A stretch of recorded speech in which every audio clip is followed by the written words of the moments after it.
All right, welcome back. Welcome back to part two of Nick Fuentes, the fraud. Nick Fuentes being exposed by Leonarda Jonie, a comedian on the right that I've seen in person. Um, so I'm going to continue with their videos, like an hour and 40 minutes long. You just go back and see part one. I'm going to start off by saying before I start the video, I'm also going to obviously interject some comments. But what I really want to address is this need that people have for a hero. And on the right wing, people have been looking for heroes in the form of Donald Trump, now Nick Fuentes. And at the end of the day, every patriotic man and woman has got to look in the mirror and be their own hero. Stop waiting for someone to come save you. Stop waiting for some political figure. You do your part. Because when you have that strength of character that you're looking in the mirror, examining yourself, and willing to do the things that it takes to make this country return it back to its ideological roots, then you will not need a hero. You will not fall for these Pied Pipers. You'll not fall for men of bad character. We don't need a Nick Fuentes. What we need is serious men and women, not clowns that their whole shtick is just kind of this like it's theorism. It's just being a theorist and a jester, a court jester. We don't need that. The bar has been set so low in nationalism that people are latching onto this 5'5" effeminate twink. But anyways, let's continue with this.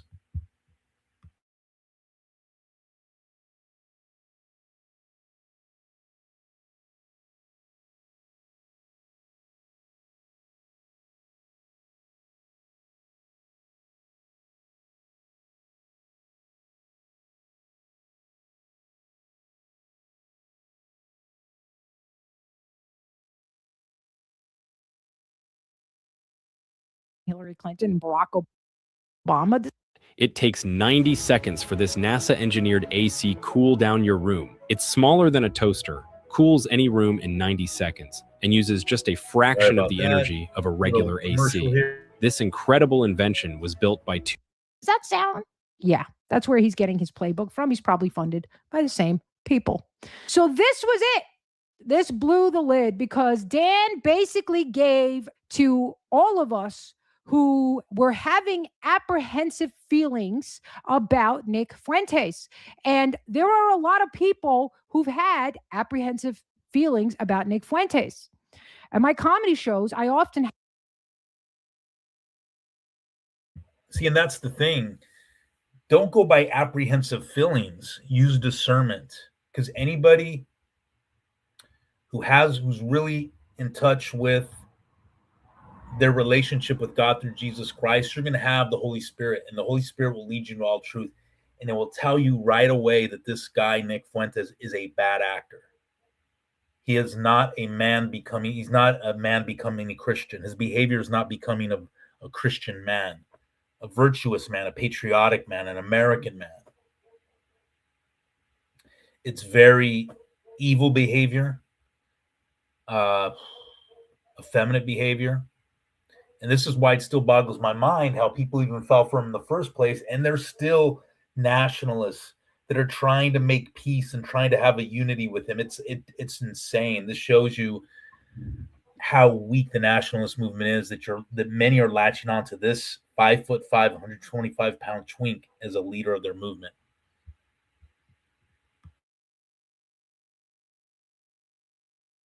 have a Q&A at the end of my show because I know a lot of my fans have questions for me. They want to know what I think about. I believe that literally every single show for the last 8-9 months, even maybe a year,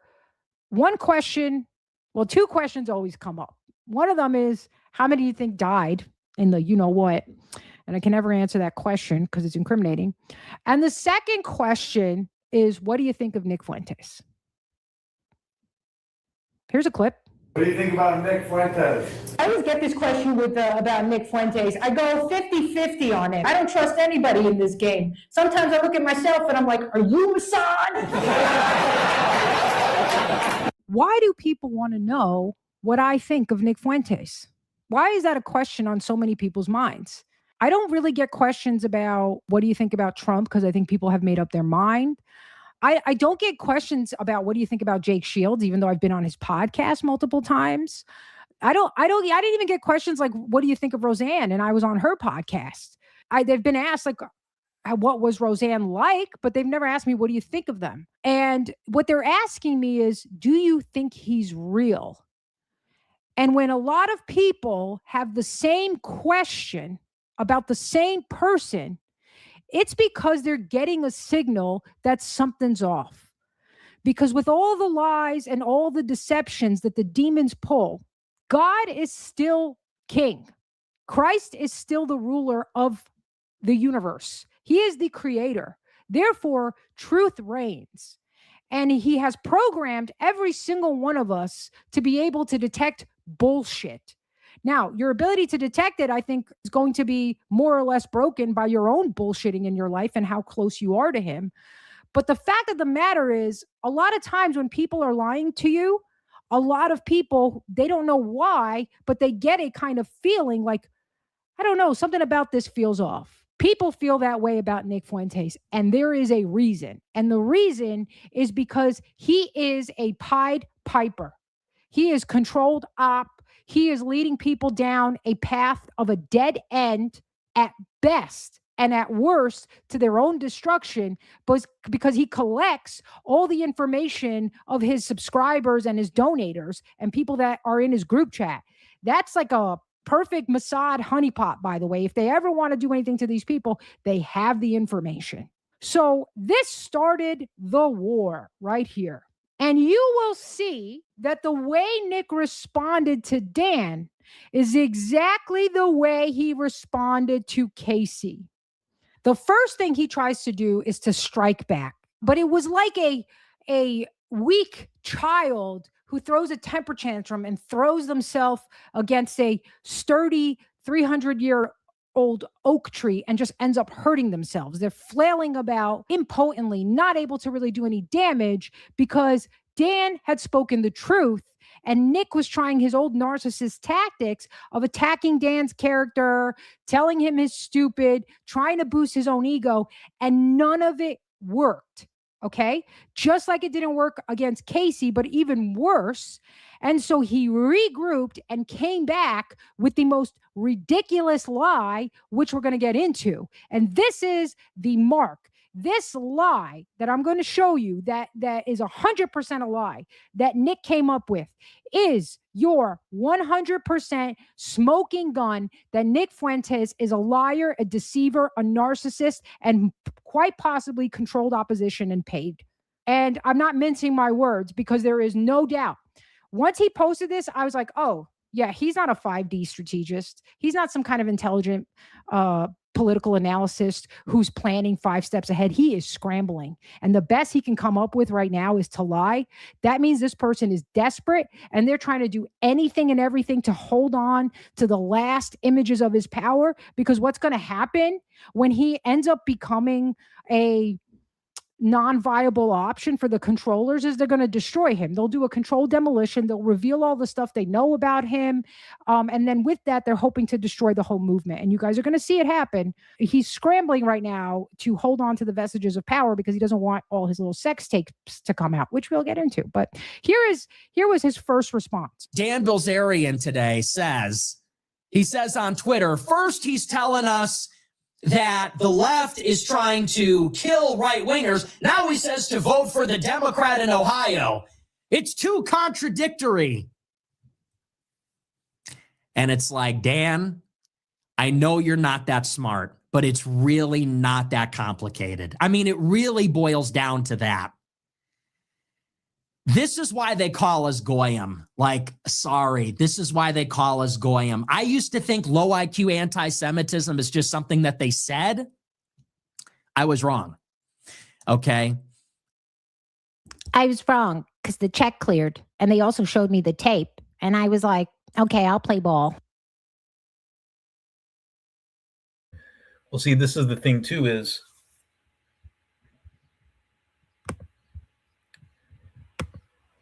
notice how, like, it's what he's doing now, what Nick is doing now is telling people to vote Democrat. Voting for this woman, this Jewish Democrat who's pro-abortion, anti-white. And then when people call him on it, he uses the gaslighting Jewish term for Gentiles, goyim, these dumb goyim. And Nick's saying that's a real thing. Low IQ anti-Semitism. First of all, anti-Semitism is not real. There's no such thing. It was concocted by the Jewish Bolsheviks to prevent Russian European Christians from criticizing Judaism. So it's not a real term. And so see how Nick's gaslighting now people like Dan Blazerian, like the fact that Nick is promoting Democratic candidates and telling his people to vote for them. It shows you this guy's a bad actor. He's a bad faith actor. First of all, that's a stupid, retarded strategy, as if that's going to motivate the Republican Party to change their ways. It is, again, there was a leader in Germany in the 1930s and 40s and 20s who said that he was amazed by the ability of the Jews to say one thing 1 minute and in the same argument go against that very thing they were just a few minutes ago promoting. Well, that's Nick, right? That's Nick. And again, just people got to have discernment. Now, I noticed this thing with Nick a long time ago.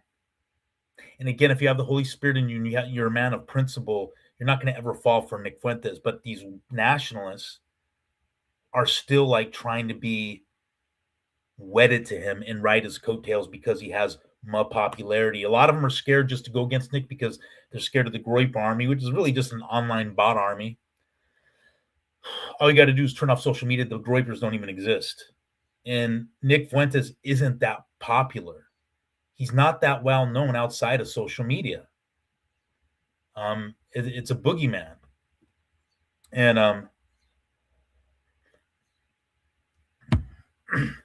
you just knew the trajectory of Nick from the time of Charlie Kirk's assassination. You can timeline it. His appearance on Tucker Carlson, which he cucked out for the Jews, and I can point out exactly how he did. Same thing with Piers Morgan, cucked out for the Jews. And then saying Epstein has aura, and now voting for a Jewish Democrat woman who's pro-abortion, anti-white. Are you kidding me? And people, if you follow him after this, and you're a nationalist, not a Groyper, but a nationalist, you're an absolute moron and jackass. There's no other way to put it. Anyways, let's continue.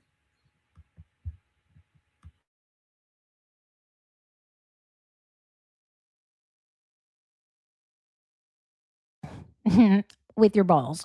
I was wrong. Low IQ anti-Semitism is real. It's Dan Bilzerian. You know it. I know it. Pretty much the whole world knows it. There is such.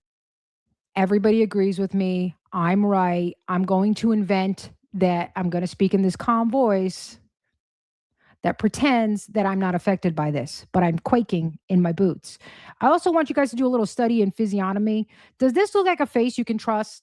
Or does this look like an angry little imp who's upset about his impotency, who's upset that he has to pretend he's not gay because if he doesn't, his fans aren't going to follow him and he's not going to be the leader of a white nationalist movement?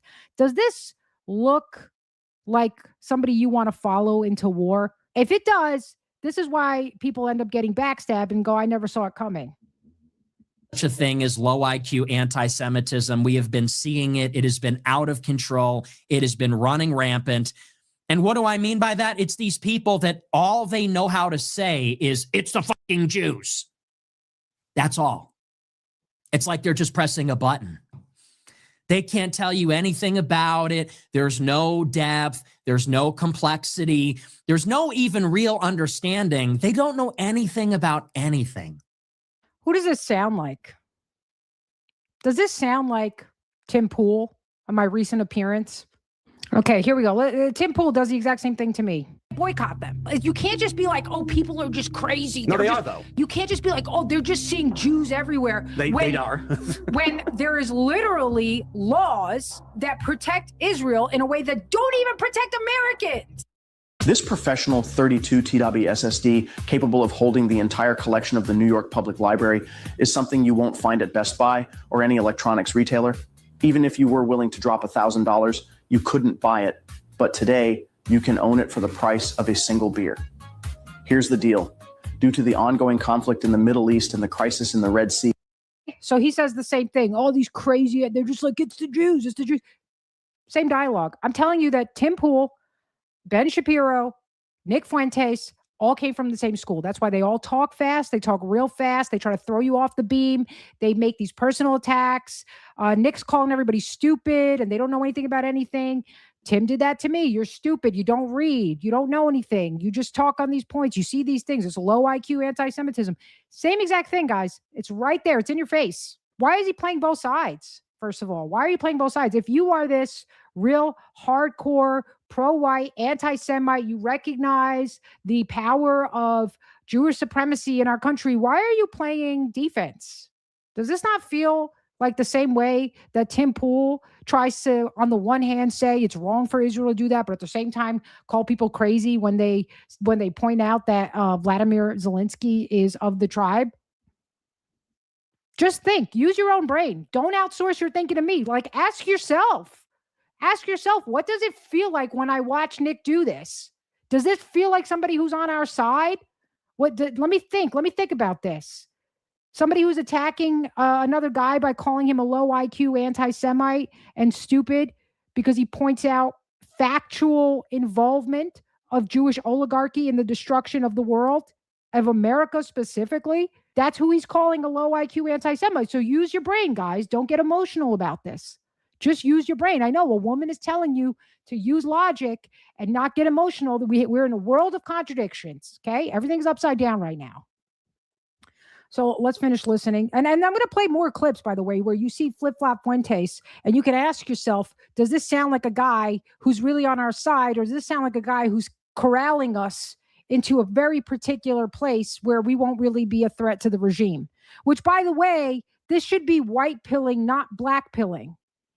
If they thought it was over, if they thought there was nothing you could do, people like Fuentes would be useless. They wouldn't be investing in them. You understand? They wouldn't need to deploy these controlled op agents, these people to go out and tell everybody that you're stupid for thinking this. So that tells you there's a chance for us to take our country back, and they know it. I've been saying that for 10 years. I know. He actually hasn't been saying that for 10 years. He actually caught a lot of flack in the beginning because he wasn't willing to name them. And then when he realized that this was a rising awareness within the right-wing community, that's when he started talking about it. So he's lying. And again, you would have to know this. And everybody has a life. So they're not tracking Nick Fuentes for 10 years to be able to verify whether what he's saying is true. Every time he calls and I pick up the phone, he's telling me about how the communist commissars are Jewish. Got it. I know. He's telling me about how it's all of them. I know. He's telling me about how, Israel's causing all the wars and not. I know. Preaching to the choir. Got it. Anyway, so he says, he's telling us that the left is going to kill us, but now look, I mean, how much clearer can I make it? Can't make a position that doesn't make sense be clear. People are calling you out on it because it doesn't make sense. And you know that, but you're lying. Okay. You're totally lying. It's the same way you told people to vote for Kamala. That would have been worse. As bad as Trump is, that would have been worse because that would have really emboldened the communists. Antifa would have been running wild, but he told people to do that. So I've said it so many times. Yeah, this gets exhausting. So I'm not going to keep listening. There's nothing really else in there to listen to, but you can, again, you see some. And what people on the right got to prepare for. Well, this 5'5", 125-pound twink is telling people on the right to vote Democrat as part of some weird 5D chess strategy to get the Republican Party to do the things we want. Really, what it's going to do, if they do get in power in the next presidential election, and I don't want to fearmonger, so I don't know, but I'm speculating that what could happen is you could have a return to what we were seeing during Biden's presidency, and groups like Antifa and Black Lives Matter start running roughshod against conservatives, right-wingers, nationalists, Christians, etc. So, again, this guy's a bad actor. Somebody who's whining like that, oh, why? Oh, God, I'm the victim. I'm the victim. You attacked a white American who was just simply running for government. You didn't have to endorse him, but you didn't have to attack him either. Here we go. Here's another thing that he says. This is, again, these are the two impotent attempts against Dan, which don't work, by the way. These things don't work. I'm going to run against Randy Fine. Dude, it's everybody that lives in your district is an old boomer evangelical. It just doesn't even make any sense. So, say this again. He's not going to be able to do it. He's going to run away. So once again, what is he doing? Counter signaling a white man who's actually taking action to do something against the problem that we are all aware. Hey, guess what, Nick? Guess what? You know how you're like that fake phone call that I know for a fact Dan Bilzerian's not calling you every week to talk about the Jews because Dan's a busy guy who actually has to run a billion-dollar business, not like you. You know how you get tired of that? Well, we get tired of you just talking about the same thing and not actually having any solutions except the same tried out, oh, we're going to vote for the Democrats now. You did that already. You did do that. You did that with Kamala Harris. And when she lost, you pretended that was the plan all along. It was like so stupid. Anybody with eyes could have seen through that. So yeah, we're tired of the problem. People are tired of the problem. They want solutions. And the solution is organized political action. You guys can study history. That is the only way to stop them. If they have the levers of power in your country, meaning your military, your police force, your government, your rebellion is going to be impotent. You're just going to get assassinated. You're going to get taken out like Waco. You're going to get taken out like Ruby Ridge. That's not a real viable solution. That's a way to get killed and completely neutralize the force and then make people believe that there's no solution. So Dan actually has a solution. He's not the only one. He doesn't think that his win against Randy is going to be the only piece. He thinks it's the first piece in a series of dominoes that will set off a cascade of changes. And he's correct. And you're counter signaling that? You're not America first. You're a liar. Here's what comes off a bowl of strawberries when you drop this device in the water. These berries are... Yeah, and I'm going to be straight up. You cannot be America first if you're Catholic. If you are Catholic, your loyalty is to the Vatican. Now, you may be America second, but you definitely can't be America first. So the fact that he even has this movement called America First, it's a lie. When you're a Catholic, Vatican first, okay? You're not American first.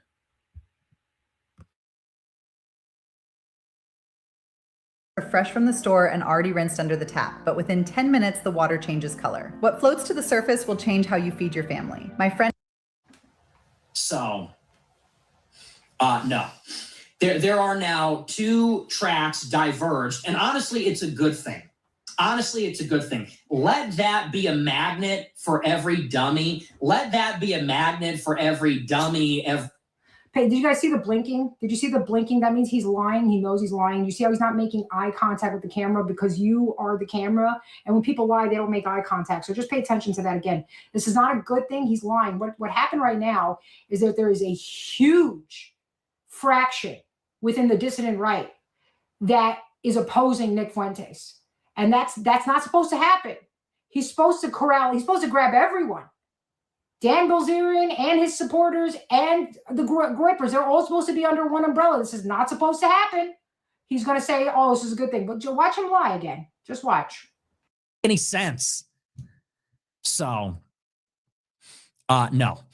There are now two tracks diverged, and honestly, it's a good thing. Honestly, it's a good thing. Let that be a magnet for every dummy. Let that be a magnet for every dummy, every numbnuts, every low IQ person, everybody that just wants to do something. Let that be a magnet for all of the refuse and the lumpen. And let this be a magnet for the elite human capital, for people that want to think deeply about these problems. You don't even have to agree with me necessarily, but we do. You do have to agree with him. Okay, so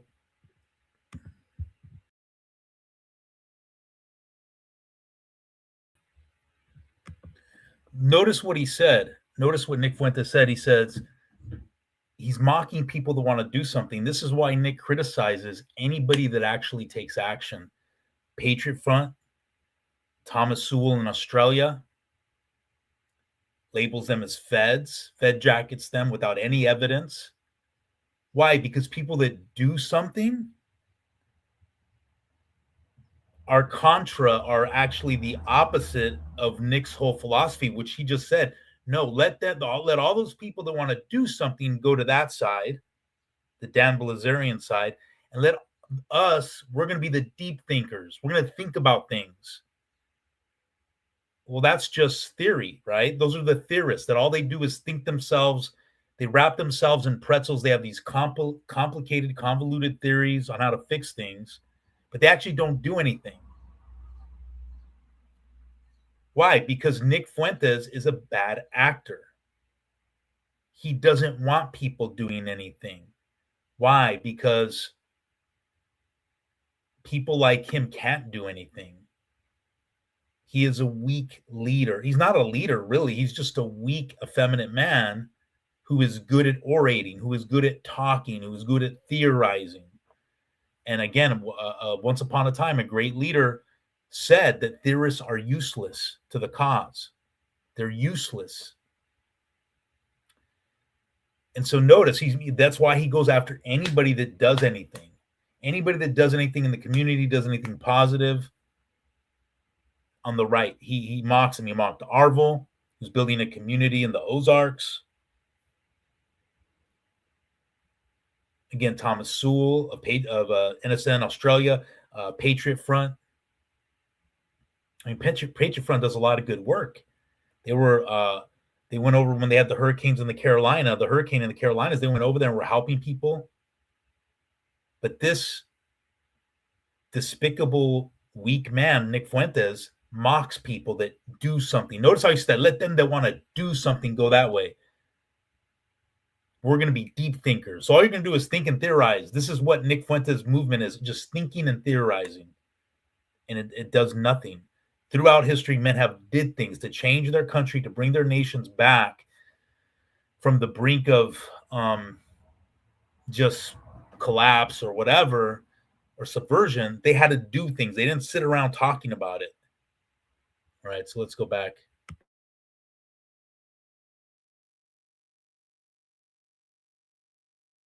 Because otherwise he'll spurg out on you like this.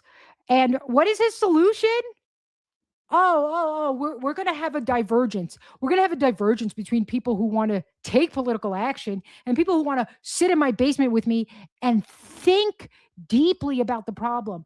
What else are you thinking about? I never see you thinking about solutions.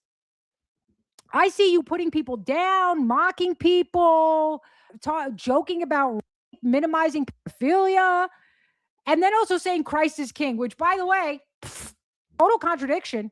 Need to be on the same page that we're going to need a big picture. We're going to need a big idea. We're going to need a better mental model of the world than whatever is going on that side. Okay. So it's fine. So honestly, it's fine. And that's the big idea. That's been the. So see what Nick wants to do? He wants a better mental model of the world. He says, them on that side, they want to do things, take action. We're going to develop a better mental model of the world. You know how ambiguous and vague that sounds? And how convoluted? Again, this is the over cerebralization of the Western man. It's the over intellectualism of the Western man. Let's overthink the room. Let's overthink the solution to the problem. and not actually take action. He's mocking people that want to take action. They want to put theory to practice. This guy's all about theory and a better mental. Well, that's how the enemy is going to win, right? The enemy doesn't care if we sit around just thinking about things deeply and coming up with these theories and developing a better mental model of the world. No, the enemy, the thing he fears the most is when men and women, virtuous men and women, take action to make their country better, to be there for their fellow people. The very thing Nick mocks.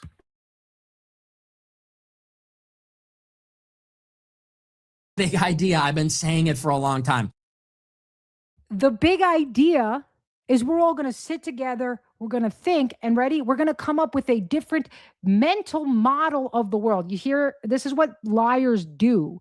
They use catchphrases and things that sound like they're communicating something, but have no substance. What are you going to do once you have the mental model, Nick? Are you going to pick up a sword? Are you going to pick up a ballot?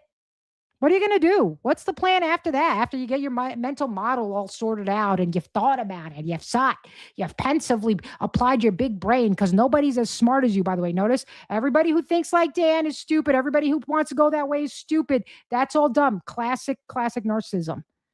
I said it in 2024. I said, we got to go against Trump. Nobody wanted to go there. They were too late. And now here I am saying the same thing. I'm like, we got to up the ante. We got to go Democrat. We got to break the mold, break that taboo. We got to do it just once. And once again, people are saying, oh, it's too far. Oh, it's too complicated. Oh, I don't get it. No, nobody's saying that. We're saying it's stupid. We're saying your idea is stupid. We're saying voting for the communists, the party of the multicultural factions, you know, the Jewish woman who supports the black people raping your daughter. Yeah, we're saying that's stupid, Nick. That's what we're saying. Ass. We're not saying we don't understand. Sorry, everybody doesn't have a big brain like Nick to understand and sit and think about the mental models of the world. So sorry. So I will break it down. This is a good time to actually break down a little bit of the diagnosis of Nick's specific type of narcissism. Nick is what we call a Now, if you notice about Nick, how does he make his money? He makes his money on talking. Okay. Well, who else makes their money on talking? Money speculators, lawyers, and those are professions that are heavily, and actors, heavily occupied by Jews. And notice, Nick mocks the working man. He mocks the working class man, the blue collar man, mocks the poor. And really, what does this guy have to contribute other than he knows how to talk? And virtuous men, they're plain when they speak. They speak plainly. You know what they mean when they talk. They're not trying to twist things up in knots. Why? Because that's where the devil comes in. Let me complicate things so I can hide the devil in the details. Anyways. cerebral, overt, malignant narcissist. Okay. And I'm not going to just use those words. I'm going to tell you exactly what they mean. Narcissists come in two forms. They are either grounded in the body or grounded in the mind, where they take their pride. Okay. Many times they kind of tend to blend of the two, but they will usually be in one camp more than another. You would see something like a physical narcissist, a bit more along the lines of, let's say, Clavicular, who's so concerned with his appearance, right? Everything's about what I look like. That is a physically body grounded narcissist, which clearly Nick isn't, because I mean, look at him. There's not a lot to be proud of there. And at least he knows that. He's honest enough to know that. So those narcissists will ground their pride in their brain. They often think they are the smartest person in the room. If people disagree with them, it's because they're stupid. Everybody else is stupider than them. They're incredibly intelligent. Okay. And I'm not saying they're not intelligent. They usually are quite intelligent, but very smart people know that no matter how smart you are, chances are somebody out there is smarter than you. Sorry, that maybe somebody else knows something more than they do. So they're curious. They want to know what the other person knows, and they won't necessarily just accept it. They might realize the person I'm talking to doesn't know that much. They might be a little dumb. They usually don't feel the need to put other people down based on intelligence because they're not insecure about it. That's kind of one of the dual edges of narcissisms. At the same time, they have this huge, crazy ego. They're incredibly insecure. And anytime anybody says anything that threatens that ego, they act like a wounded dog. Okay. So that's the cerebral part. Over is he's outward. He's not an introvert. He's very outspoken. He likes attention. He wants people to see him. And malignant are people who are very sadistic and they try to ruin your life. Okay. And somebody who would willingly or unwillingly take on the role of being a Pied Piper to lead you down a destructive path has no problem ruining your life. But even if you don't believe me, you can go look at Nick's attacks against people when he unleashes his attack dogs known as the grapers, whatever, goipers. I was trying to forget it.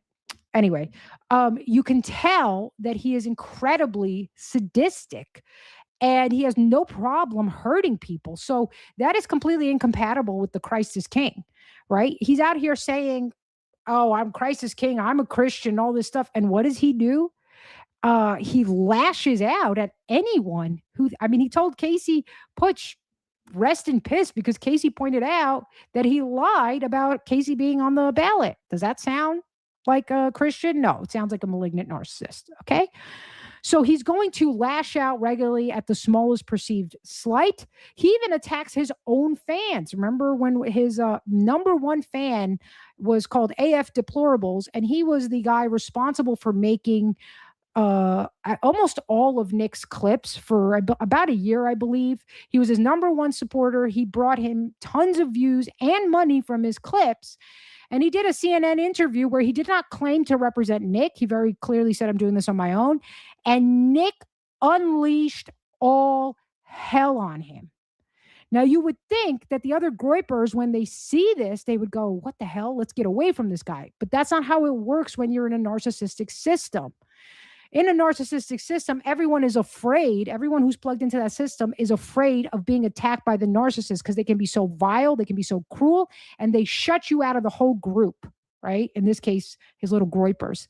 So when the narcissist pins his rage at a specific target, everybody else in the system is relieved. They almost stand behind the narcissist because then they're not in the way. And they then get the message that, oh, we better step in line because I don't want to be that guy. And that's all by design, by the way. This is all intentional. It's not an accident. He's not doing this by accident. This is all intentional. So they can't handle anything less than full and total devotion. And you see this with them because what happens when anybody steps out of line?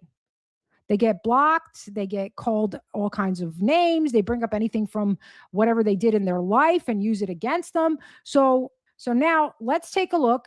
But here's the thing. I let the predictions do the talking. I'm not going to argue anymore. I'm not going to make the case anymore. I've made the case. And here's the good thing about this show. I always have my record. You saw the blinking? Did you guys see the blinking? I always have my record. Yeah, your record shows that you contradict yourself a lot. And I'll do mine. You do your whatever, see where we are in a couple of years now. Blinking. That's the difference. I always put my money where my mouth is. Narcissists often talk in these grandiose, always, never. Okay. I always go all in and I am always vindicated. Always. You're not always vindicated. Okay. You weren't vindicated with Kamala Harris. You just did a pivot and said, well, this is what we planned. Every single time. So I'm done. No more pearls before swine. I'm trying to explain this to somebody that doesn't know their ass from a hole in the ground. Let's just see what happens. Let's just see where we are in a couple of years. People say, you think this mythical dark horse is going to run and blah, blah. Let's just see what happens. No, do we have an Antichrist coming? Okay, let's just see what happens. Is that maybe what's going to happen? You and what army? You and what army of OnlyFans thoughts? That's the difference. I'm still people can say they're the movement. People can say whatever they want. This is still the only movement. Always has been, is, always will be. This is the America First.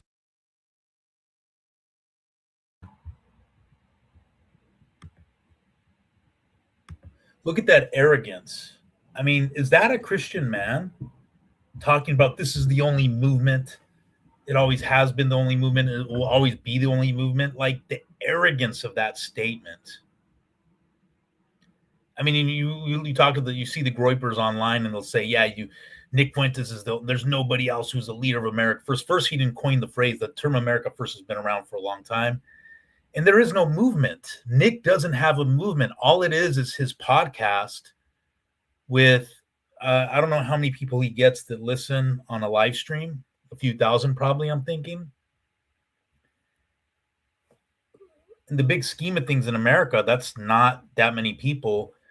And at the end of the day, most people outside of the social media world don't know who Nick Fuentes is. What movement does he have? He doesn't have a movement. It's just him talking, and half these Groypers are probably bots. And there is no movement, and just the absolute arrogance in anybody who gets anybody who gets like good pub within the nationalist community who's doing something positive. Again, Patriot Front. Dan Blazerian, he's not really, I won't say he's a nationalist, but he's kind of right. He's right wing. Casey Putsch, the one that Nick was criticizing, who was trying to run for governor of Ohio. Anybody who's doing anything real, Nick, just like an effeminate faggot, will attack them viciously because he cannot handle it. Just because why? These people are the opposite of him. They're everything he is not. Men who take action, men who people respect as a men, taking action and doing something actually positive instead of just sitting in front of a camera talking. Anyways.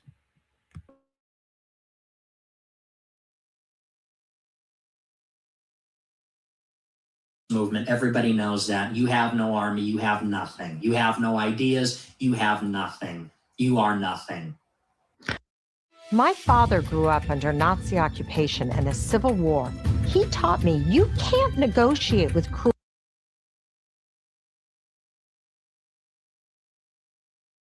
All right. See that? Put down your nothing. Right. It doesn't work though, right? He tries these tactics where he really tries, but it's not going to work on Dan because Dan isn't a low T male and he's not gay and he's not a woman. So it's just not going to work, buddy. It's not going to work. So all his attacks on Dan don't work. So what does Nick do? He colludes with another former anti-Semite and comes up with a crazy story. Let's see. Okay, so here's the moment Nick lost any last illusion that he was a 5D chess strategist. He had some master plan. He's some elitist. He is beyond any of the accusations that are fired at him. Because at this moment, when Nick constructed this absolute ridiculous lie, he showed you that number one, he is a liar, which means you can't trust anything he says, that he is willing to lie and deceive if it's going to protect him. And number two, the lie was so ill-constructed that for a man who sits here and touts how smart he is, how much smarter than everyone he is, how brilliant his political analysis is, and how he sees down the road, this revealed that he's a retard who can't even lie well, because even if the lie was true, it makes you a snitch, which means no one should ever trust you. Like, hi. And this is the glory of narcissists. Because they can't see themselves, they don't have an accurate reflection. So they think that everything they do is so brilliant. And even if it's not, the other people are going to be too stupid to see through it. And when people do see through it, they lash out and just double down. So here we go. And then, by the way, here's where the corroboration happened between him and Lucas Gage, who will get into why you can't trust Lucas. They're just so ridiculous. So Nick goes, the first time I met Dan Bilzerian at his house, he had us put our phones in another room, then asked me how difficult it would be to assassinate Israeli government ministers. Then he invited me to Dubai and Qatar, which I declined. On his way there, he was ambushed by the FBI. Okay, First of all, this story sounds so unbelievable because Dan knows people in the military. He knows highly trained SEALs and military marksmen. And you think he wants to ask a 128-pound gay podcaster what his strategy is for assassinating Israeli government ministers? Come on. The second, the other part that he could be implying is Dan was trying to entrap him, but then he got ambushed by the FBI. So which is it? Is Dan a Fed who is trying to entrap you? Or was he stupid and he was asking a 128-pound podcaster how to assassinate an Israeli government minister, and then he was ambushed by the FBI?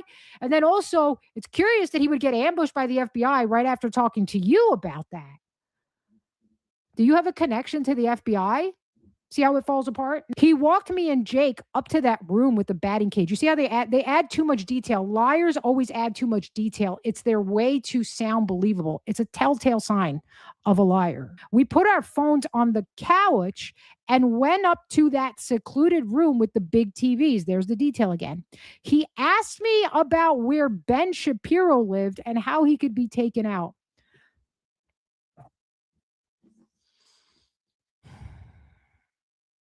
This is getting really weird, man. I wonder if anyone else has had a similar experience. Does anybody else want to come out and lie with us and build this story? You know, like the Me Too movement, when all the women came out together at the same time and all said they had been magically even though they agreed to sleep with Harvey Weinstein for roles. Does anybody else? Anybody? Please.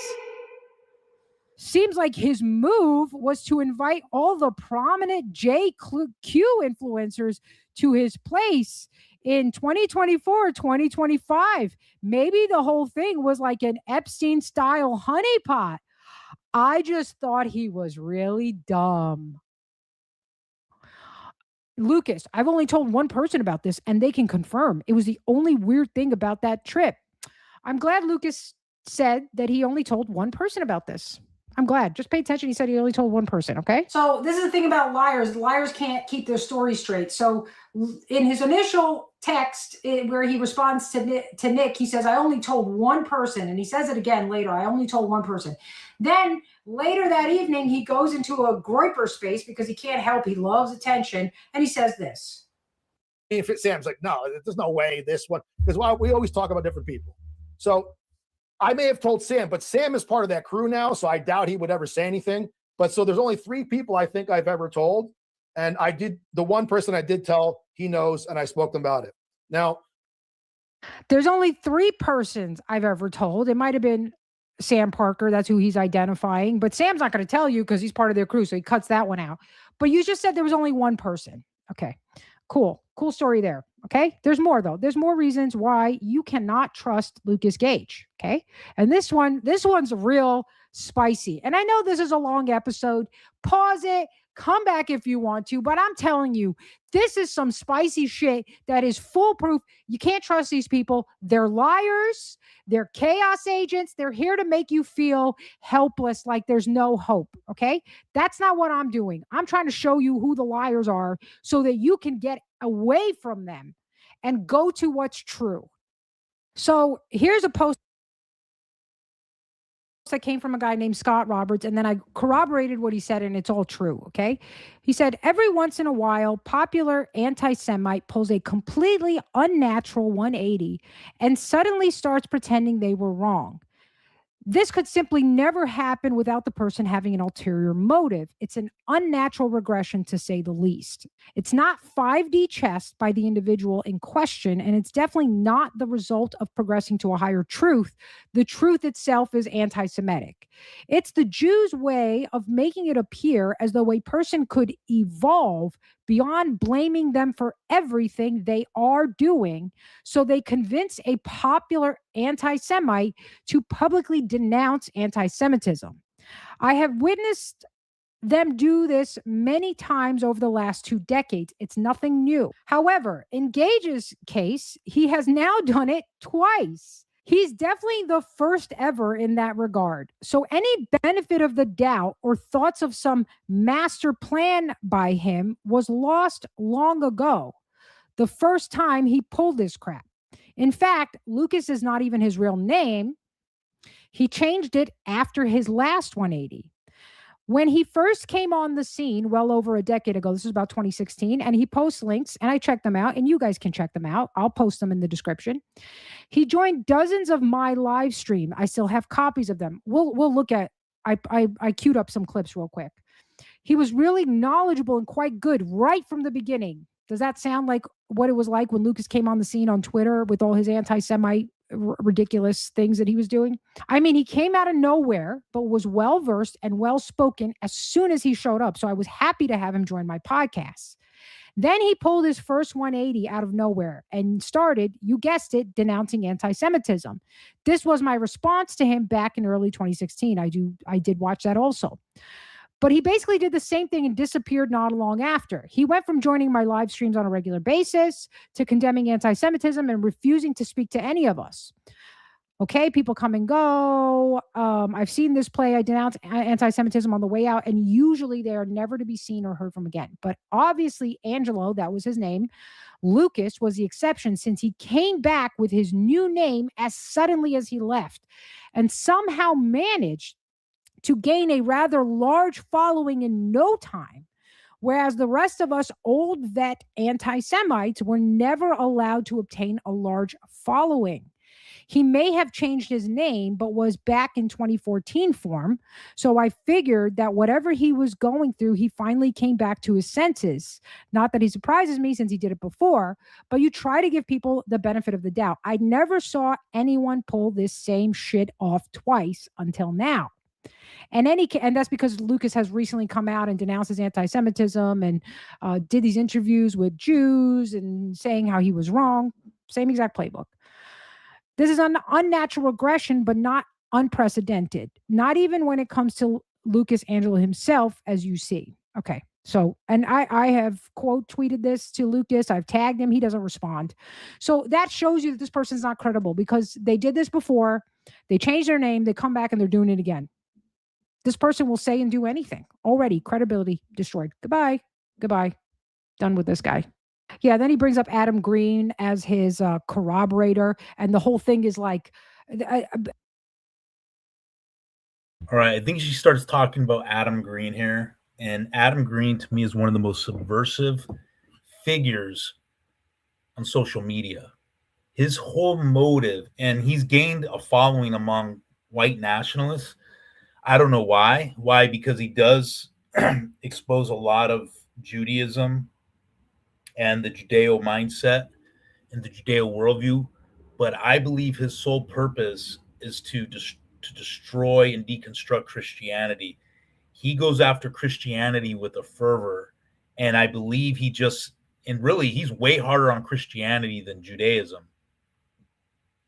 And so she's going to start talking about him. So again, and I'll tell you what I believe the whole purpose of whoever it is, likely Mossad, raising up people like Nick Fuentes and Adam Green, what I believe the whole end game is for them.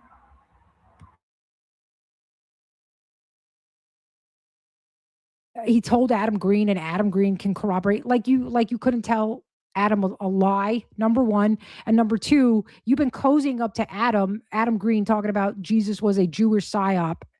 Guys, if you're falling for that, I'm sorry, but I can do a whole video on why that's false and it doesn't make sense. What psyop is taking 2,000 years to come to fruition? What people die for a psyop? Like are so committed. Like all the apostles died for professing their faith in God. Were they duped too, or were they in on it? Nobody's going to die for a lie, dude. They might die for a false belief, but they're not going to die for something they know is a false belief. You understand? We're going to get into the flip-flop Fuentes and why you cannot trust this guy and how you have serious evidence that this guy is a liar and a deceiver and is here to do a controlled opposition, leading people to a dead end. This is right after Charlie Kirk was assassinated, and we didn't really have a clear story about what happened. People are asking, who was the shooter? Was it Tyler Robinson on the roof? Was it the guy with the palm pistol? Was it the man operating the camera? Was it Brigitte Macron in the trap door? I would say the better question to ask. That's funny. That's funny. Who didn't shoot Charlie Kirk? I think it'd be easier to answer the question, who didn't shoot Charlie Kirk? Would you be surprised to learn that 30% of the audience that day were Mossad snipers? I think the latest iteration of the theory is that there were 4,000 decoys in the audience. 4,000 decoys. Actually, the entire audience was crisis actors / decoys, like a Rube Goldberg machine. You know, if one didn't work, then the other would be there. Murder weapon, it wasn't even a bullet at all. They're not going to find a bullet. They're not going to find a bullet. They're not going to find the murder weapon because the murder weapon was an energy weapon. No bullet required. There was an energy blast sent out from a device disguised as a camera. That's why they took it down. Why do you think they rushed up to take down the camera from behind? It wasn't no camera. That was an advanced high-tech energy weapon, and that's why you're never going to find a bullet. They took down the camera because it provided evidence that their theory was bullshit. That's why they took it down. But you see, they're very skilled, very skilled. That's kind of funny. Brigitte Macron coming up from a trapdoor. That's funny, right? Here's the thing. He's really good at mocking people. And he doesn't actually address the theory that people have. It makes everybody sound, you see the job? Do you see the job there? Now, if anybody proposes the idea that Israel was behind the Charlie Kirk assassination, they can be looped in as one of these nuts.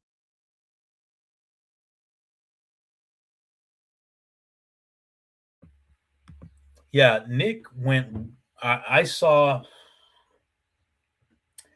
already knew that he was a fraud, but I really saw his trajectory change and alter directions after Charlie Kirk got assassinated.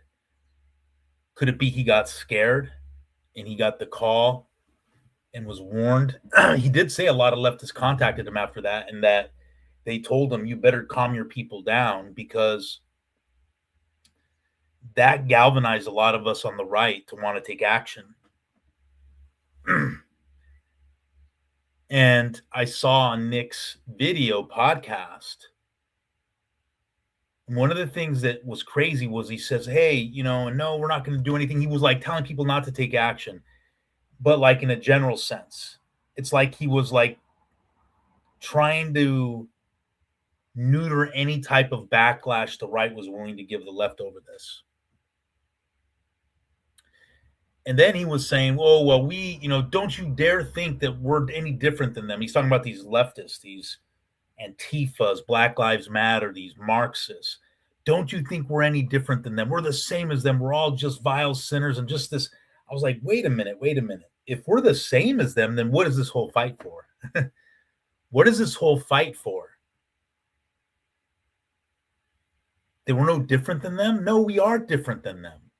One side is led by resentment, is just resentment morality, hatred of anything beautiful, and they're destroyers. One side loves virtue, loves beauty, loves order, and anything pure. But he said, no, we're all the same. Don't you dare think that we're any different than them.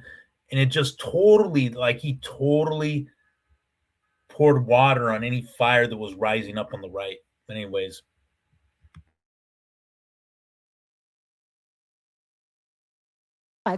who thinks a French transgender man came up and used an energy weapon to kill Charlie Kirk. But that's actually not the theory. And there was supporting evidence, like the fact that Benjamin Netanyahu was the first one to tweet his condolences, and that his first response was to say Israel didn't do it. We hadn't even accused them of it yet. The fact that Charlie said himself, I'm afraid that if I turn on Israel, they're going to kill me. That we have these group messages that he was sending, that he was saying, he was naming the idea that maybe Bibi was behind October 7th. He did the Patrick Bet-David interview right before this happened. We don't talk about Israeli politics very often, and most Americans don't know this. The last 9 months, Israel was on the brink of civil war. It's not an exaggeration. This judicial stuff, there were hundreds of thousands of Israelis taking to the streets because Bibi Netanyahu is basically redefining the Israeli constitution. That's not an exaggeration, right? He said the judicial branch has too much power. There were protests planned this week against Netanyahu, where they anticipated tens of thousands of people to take to the streets. That's all gone, Patrick. Netanyahu now has an emergency government and a mandate to lead. I think some questions need to be asked. Was there a stand down order? The theory was that they used his microphone was actually an explosive. That sounds crazy. Does it? What happened with the pagers a little while ago in Lebanon? Weren't there some exploding pagers that Israel took credit for? Is it that crazy to say that they are making electronics into exploding devices? And what actually happened was that it fragmented and hit his neck, and it wasn't supposed to do that? Is it that crazy? It's not that crazy. Here's a little evidence for you. The plane that Pete Hegseth almost exclusively uses, its tail number is 99-0404. On September 8th, the day that Mitch Snow says that he saw Erica Kirk and Cabot Phillips on Fort Huachuca, that plane goes from Joint Base Andrews out west and then ends up at Fort Huachuca. And it flew there under a call sign SAM 702. What SAM means is Special Air Mission. The only people who can approve or authorize or order a Special Air Mission flight are the president and the vice president. Wow. 30 days after Charlie Kirk is murdered, there is a munitions production facility called AES, which is called Accurate Energetic Systems. It's in Eastern Tennessee. There's like virtually nothing else out there. And what they do is they build explosives and they deliver to, like excavators, and they also do contracts for the government. The Department of Defense had placed a $440,000 order just ahead of Charlie Kirk's death for a micro explosive from AES. Well, 2 weeks after Charlie Kirk is murdered, tons of people saw this where I'm like, oh, that was a weaponized lavalier microphone that blew up, and that's what killed Charlie Kirk. The thing went massively viral. 2 weeks after that, AES, this production facility that delivered the micro explosives to the DOD, satisfied the order. It explodes October 30th, which is 2 weeks after I released the Department of War Secretary Pete Hegseth. That morning, that plane left Joint Base Andrews and went to Fort Huachuca. At the time that this thing was smoldering after it had just blown up, the plane that Pete Hegseth almost exclusively uses detours on its way to Joint Base Andrews to fly directly over the AES manufacturing facility that satisfied a $440,000 micro explosive order just ahead of Charlie Kirk's death, which blew up 2 weeks after I said, hey, explosives killed Charlie Kirk. And it flew over this part of Eastern Tennessee where there's nothing else but this thing. When that thing exploded, every employee on the inside died. 23,000 pounds of explosives blew up, killing everybody inside. Everybody in that facility died. Did you hear about that in the media? About that facility exploding? Was that anywhere? Did Nick address that theory? Why didn't he take this one apart? Is it maybe because you can't? Is it because this is actually plausible? Is it because you don't have to invoke Bridget Macron coming up from a trapdoor, or Israeli Egyptian spy planes, or 4,000 fake people in the audience? Is that why? This is called the simplest explanation of what likely happened. Now, we still don't know if this is true, but this is a pretty coherent theory that can't just be mocked into being dismissed. He acts like there's no actually legitimate theory. And part of that is by design, because one of the things they like to do is when they can't make something completely disappear, they like to flood the marketplace with a bunch of conspiracy theories, some plausible, some crazy. And the idea is to create so much confusion that people just give up. That's why I pretty much, with the conspiracy theory movement, I say to people, be careful. There are real conspiracies, and but within the conspiracy movement, to be frank, there's been just a ton of them that have come out that are just bizarre and retarded. And really what it does, it takes away credibility from real conspiracies. And so this is one of the things I see on the right too, are just like the conspiracy theory movement in general is just like, they think everything's fake. We're living in the Matrix and all this retarded stuff. No, there are real things that happen. There are real conspiracies. And when you start muddying the waters with just things that are just insane. It really takes away the seriousness from the real conspiracies. Up and go, I can't figure it out. And then there's all these crazy theories out there. So when you start with something that might actually be legitimate, the person who's heard all the crazy theories go, oh, you're just another one of those nuts. So even when I said it was because his microphone blew up and exploded, you go, oh, what is this, a spy novel? And then we go through the specifics and you go, oh, that's actually plausible. Oh yeah, they had the exploding pagers. Wait, this is not that crazy. So he doesn't address that, right? So there's an actual theory, right? And so that should have been the sign for us to be like, oh, this is on our guy, because here's your chance. Here's the jugular. You're really, hey, Mr. Anti-Semite, Mr. We want to get rid of Jewish supremacy, Mr. We want to free our country from Israel blackmail. Here it is on a silver platter. What did you do? You kicked it away, and then you mocked anybody who tried to go pick it up. Not to mention that the New York Times published a profile on him just one day before Charlie Kirk was assassinated. What were they gearing up for? The interest in Nick Fuentes spiked through the roof right after Charlie Kirk's assassination. Why him, of all people? Why not Candace Owens? Why not Stu Peters, who was saying these things? Why him? Was it because they were positioning him as the new leader of the white nationalist movement, the new Pied Piper, now that their previous asset, Charlie Kirk, had gone rogue and they had to retire him, which is a nice way of putting it? Is that why? Could that be it? Because that would sound like a coherent theory to me. We don't need to invoke French tranny. There's a lot of things, there's a lot of things. You know what? I'm going to go through them. You guys want to watch it? Watch it. But there really is a lot of damning evidence against him. And if you don't want to watch it, if you're convinced, then this is the time to shut it off. But if you really are like, hey, no, you know what? I need to see some more. Cool. Let's go through a few more Flip-Flop Fuentes. This whole pedo thing, it's like, is it really pedophilia? I don't want to be the one that has to say it, but I guess I'm being forced to say it. It's not really pedophilia, okay? They weren't trafficking 5-year-olds. It was like they were technically not legal. Big difference, in my opinion. I know that's a controversial take, but that's not really the issue there, okay? The issue is not that they were barely legal teens, which is... I'm so tired. It's awful. It's pedophilia. Okay, relax. No, the issue is that Epstein is a Jewish spy, probably working with Israel. That's the dilemma there. No, that's a small piece of the issue. But you see how Nick immediately deflects away from Jeffrey Epstein, the real evil that he was committing by trafficking these underage girls. Like, he's more worried about clarifying that it's not pedophilia, and says, oh no, the real issue is that he was a Mossad spy. Well, yeah, that's bad.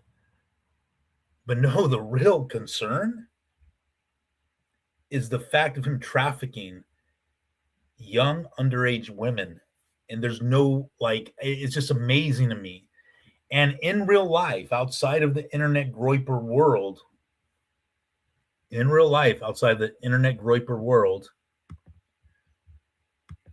these are considered chomos.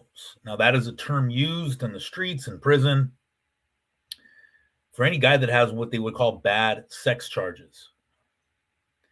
Obviously, Jeffrey Epstein, if he's in general population, he'd be killed.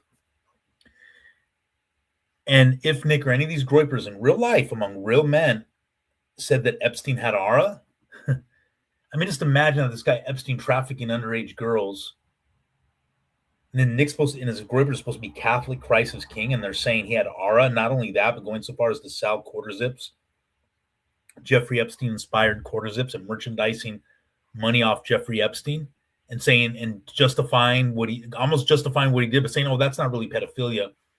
The real issue was that he was Mossad spy, not the fact that he was a predator on these girls, underage girls. That any man who has a daughter, you have a wife, you have nieces and that you love and care for. But these groypers, they hate women, man. Nick Fuentes is such a woman hater. And again, it's weak, effeminate men that hate women. Yet he's supposed to be our leader in the nationalist movement. All these retarded nationalists following him. Like, how retarded do you have to be as a nationalist to follow Nick Fuentes? No, so he didn't say, well, that wasn't pedophilia, but the real issue was that they were underage girls and he was trafficking them. He didn't even mention that. Like, that was no big deal. It was that he was a Mossad spy. You see the subtlety there. You see how the devil got in. The devil being Nick Fuentes, and basically totally minimized what Jeffrey Epstein did to these poor girls. They were underage. And Nick's, again, a lot of these people in these, and I notice it with Catholicism, Mormonism, Islam, Judaism, they believe that the age of consent should be lower. Why? Because of my holy prophets, and they were, no. 18 is a perfect age. 18 is a perfect age, because even though a girl physically starts having these things that she can get pregnant, girls are not mature enough most of the time until they're 18 to actually start a family. So it's for their protection, this age of consent, for the protection. And then if they want, they can be with a 25-year-old and get married.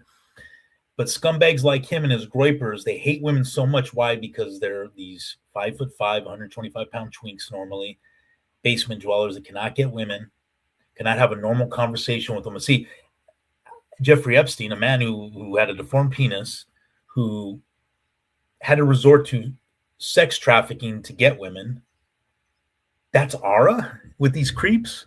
That's Ara. But the normal guys that respect women and go get married and have kids, and Nick mocks. He mocks the man, the married man. He mocks the family man. He mocks people having kids. Yep, I did. I got the shirt. Absolutely. Right after you told me that, I ordered it the same day or the next day. Thank you for the rec, amundation. But see, that's what I'm talking about. Nick Fuentes has been raised up by somebody, Mossad, whatever, to pollute the right wing with this nonsense and the total dismissing of the real depravity that Jeffrey Epstein did to women. And this is what they want to do. They want to demoralize us so much that we lower our standards so much that we don't even bat an eye at what Jeffrey Epstein did in that respect. Let's worry more about him being a Mossad agent. And this is why, listen, I don't like the term woke right, but there's a point to it. And the people that use this term woke right to describe people on the alternate right wing is they're saying these people don't really have a worldview. All they do is they're driven by their hatred of Jews. Well, when you're driven by hatred for people, you're going to make alliances with scumbags because they hate the same people you do. You have to have a worldview. You have to have a Weltanschauung. You have to have principles that you stand on, that it doesn't matter if somebody else may have the same enemies as you. If they don't have those principles that you have, you're not going to give them the time of day. And these idiots on the right wing still following Nick Fuentes, it's amazing to me. But anyways, let's get back to Leonardo's video.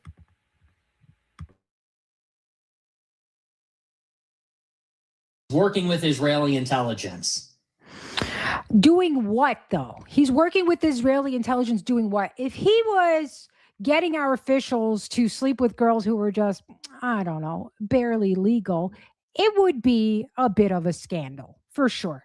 But it would be nothing compared to getting our officials to sleep with 12-year-olds, 8-year-olds, killing them, doing horrendous things. Why you're over it? He's over it. I'm just so over it. I'm just tired. It's not technically pedophilia. By the way, this is the same argument made by Alan Dershowitz, who was arguing why we should lower the age of consent, who's named in the Epstein files for sexually molesting a 12-year-old, by the way. Is 12 pedophilia? When is pedophilia? Is it before? Do you not count it if it's after they hit puberty? Would you consider like a 12-year-old who's hit puberty? That's not really pedophilia. Is that what you consider? Yeah. I mean, look at this face, guys. Look at this face. Does that look like the face of a good man, or does that look like a demon to you? Because I'm telling you, that's a demon. That is a demon. Lord protect us. That is a demon. That is absolutely a demon. And he's coming in the disguise of Christ. Don't forget that the Bible says even Satan disguises himself as an angel of light. So this is deception is part of it's nothing new. Okay. And the thing is, a lot of you guys are like, yeah, but he's so good on these other things. He says all these other things. Yeah. What do you think a controlled op is going to be like? They can't issue a controlled op to you who's like, no, Israel doesn't control us. Tim Pool's not going to be a good controlled operation for the far right. He's a good controlled operations for like the people that are in the middle who are sort of seeing something. He's not good for the far right because he won't name the issue of Jewish supremacy or Israel's dominance in our foreign policy. If you want a good controlled op agent, they need to say the things of your target audience, but they need to modify ever so slightly and in a direction that makes them impotent. And ask yourself if that is not what Nick Fuentes is doing. It is clear as day. Anybody who doesn't want to see is blinded by emotion or by the devil, in which case I say, pray to God for the truth and discernment.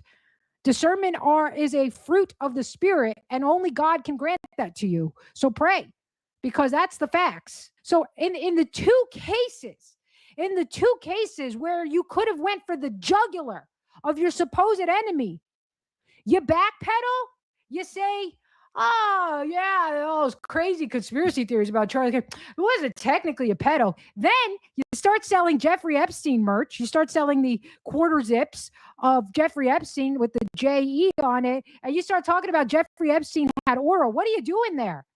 You're making Jeffrey Epstein seem cool. Does anybody listen to this guy talk? He's a low-T guy with a lisp who looks like a freaking Neanderthal that just came out of a cave. He's gross. Pedophiles don't have aura. That's why they prey on 12-year-olds, because they can't win over actual women, people who are capable. They have to overpower their victim or lie to them.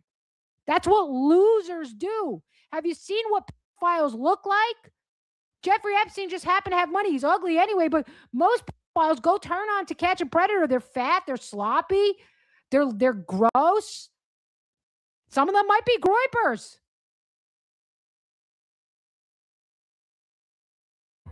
Yeah, the Jeffrey Epstein had R thing is bizarre because, like, it's not like this guy is some like good-looking playboy.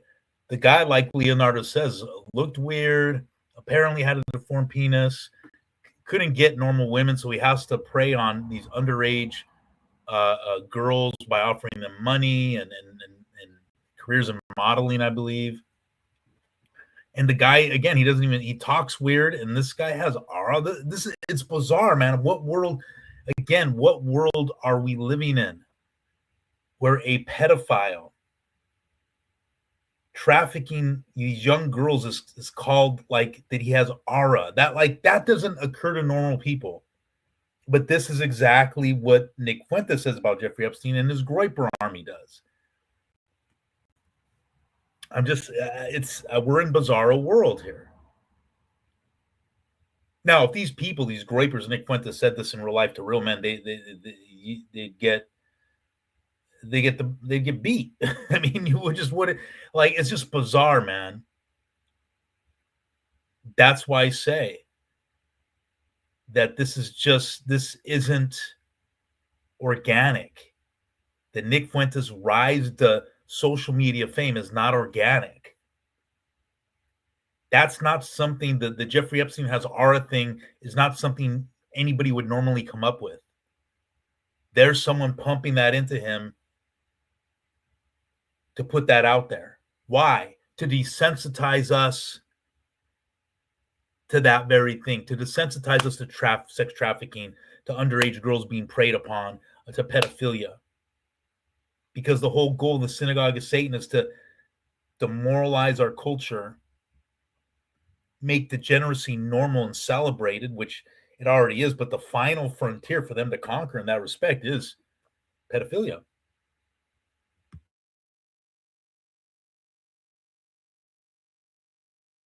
Imagine being able to build an app with your name on it, just by thinking about it. Meet Base 44. I was stalked by a pedophile from the ages of 8 to 11. Is 11 not pedophilia? Would you technically, come on, man. Come on. Never got molested, though, because I outsmarted my pedophile. So, excuse me, I was protected by God and his angels. Seriously. There was a couple of close calls where that bastard almost got me. And it was the grace of good people who came to my aid.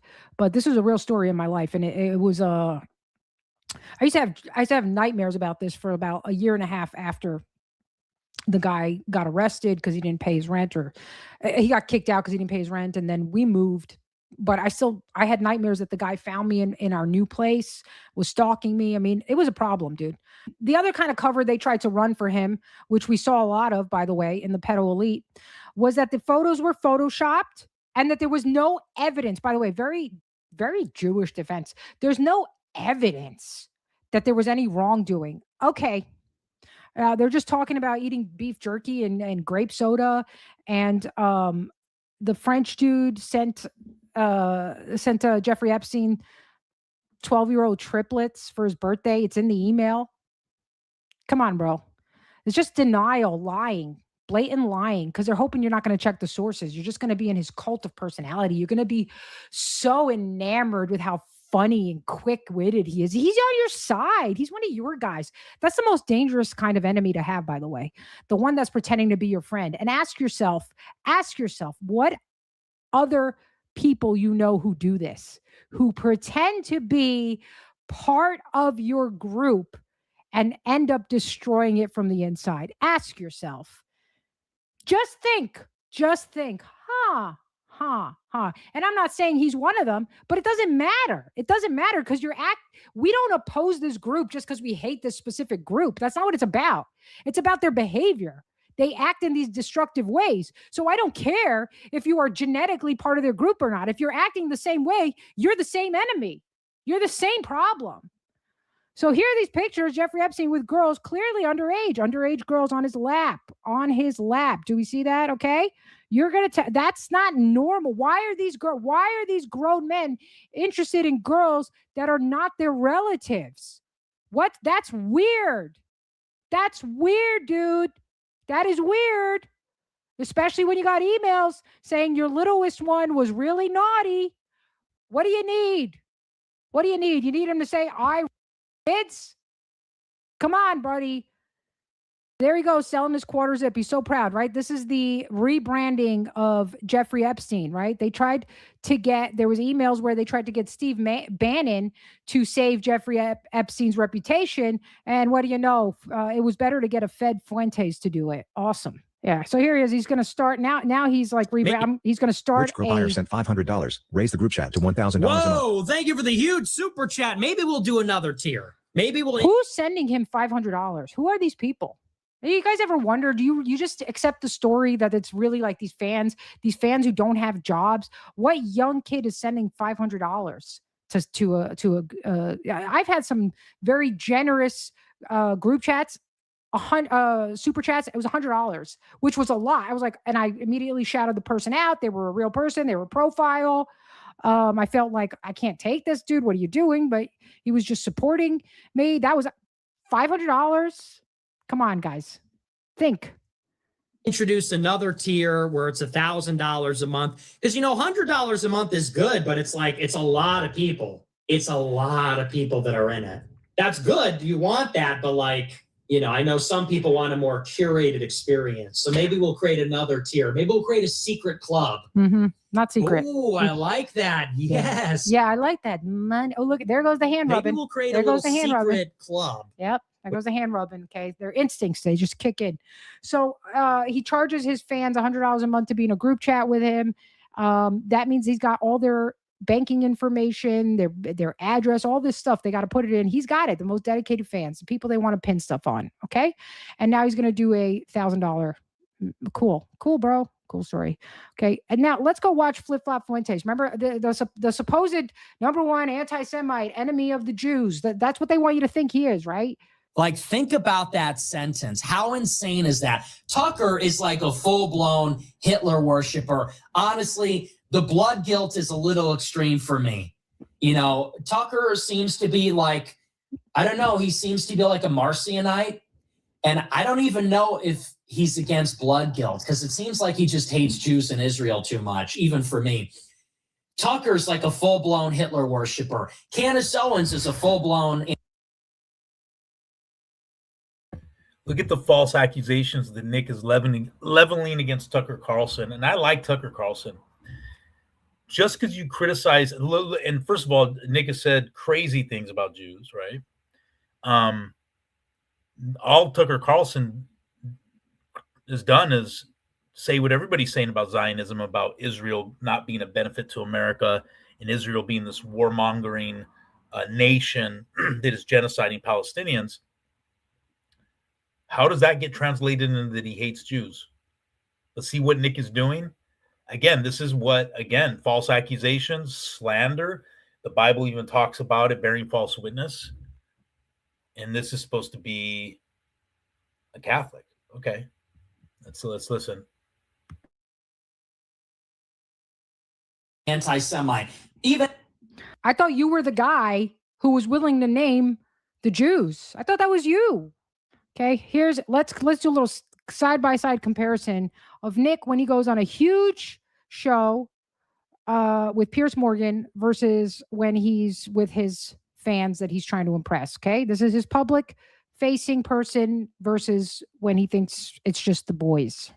he is right about the two personas. And I think that everybody understands this on some level. On my show, I make jokes and I use rhetoric and I'm hyperbolic. But then when you sit down in an interview like this one and people ask me a good faith question, what do you actually believe? Well, then I clarify and I say, well, here I'm not joking. Here I'm not being hyperbolic. I'm not being rhetorical.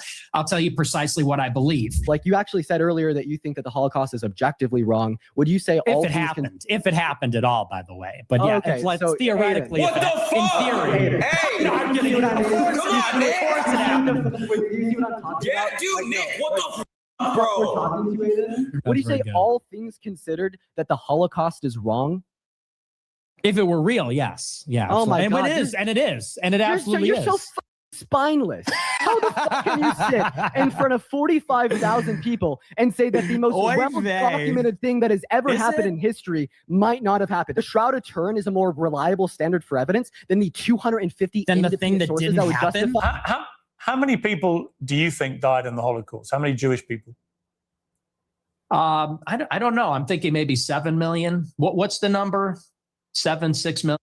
He's doing a thing where he's gonna be able to do plausible deniability. By the way, with his fans, I was yanking his trade. I'm gonna say it was like 12, but it's a way to make the normal people think, oh, this guy's okay, and something like that. So you 8 million? You concede that 6 million Jews died in the Holocaust? Possibly more. Possibly, we're discovering all the time. So it could be, maybe even be more than that. Different parts of it. None of them could date it back to anything after 400 years AD. I'm just saying it's a lot of people.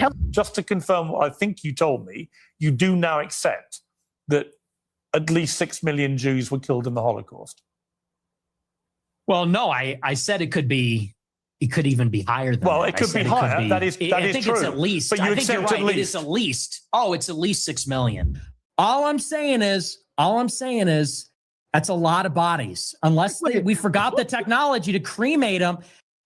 Look, I don't know. I wasn't there. You didn't deny the Holocaust. You accepted there's been a Holocaust of at least 6 million Jews. I'm a maximalist. I'm a Holocaust. That is significant. I think it's more. You did. He is right.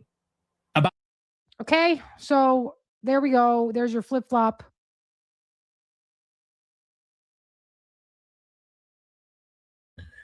Notice how he flip-flopped on the Holocaust question. First he denied it. Now he's saying it's even more than 6 million. Why?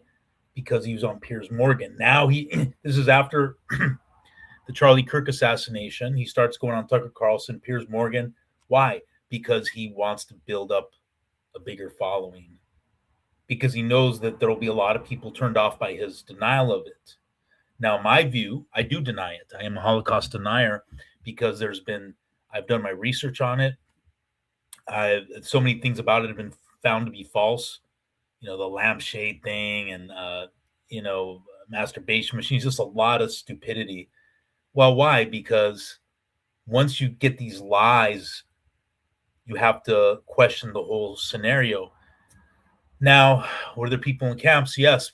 And were there people that died in camps? Yes, but they died just because of disease and stuff like that. And that's war. You know, our own country dropped atomic bombs on 2 cities in Japan that wiped out whole cities or whole sections of cities, and nobody bats an eye. That's a good thing, right? But Germany puts people in camps, prisoners of war, and that's a bad thing. No, that's just completely normal for war. So yes, I'm a Holocaust denier. But see how Nick Fuentes flips? And that shows you cannot be trusted. That when push comes to shove, he's going to cuck for the establishment and the Holocaust culture, the Holocaust religion.